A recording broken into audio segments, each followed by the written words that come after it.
ও, আমি BA pass. বাবা মারা যাওয়ার পর মা লোকের বাড়ি কাজ করে আমায় পড়িয়েছে, আর স্বপ্ন দেখেছে আমি চাকরি পাবো। কোথায় চাকরি, কোথায় কাজ, কোথায়?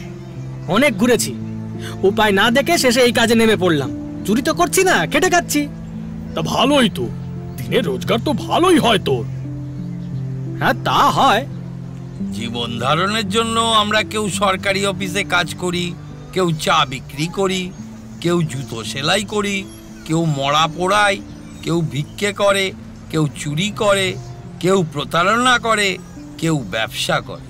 আমাকেই দেখ, তোর কাকিমা নেই, চাকরি থেকে অবসর নেয়ার পর দিন কাটে না, কিন্তু দাদু ভাইকে প্রতিদিন স্কুলে দিয়ে আসা নিয়ে আসা, এই যে কাজটা করছি, হয়তো কর্তব্য করছি, কিন্তু সবই জীবন ধারণ।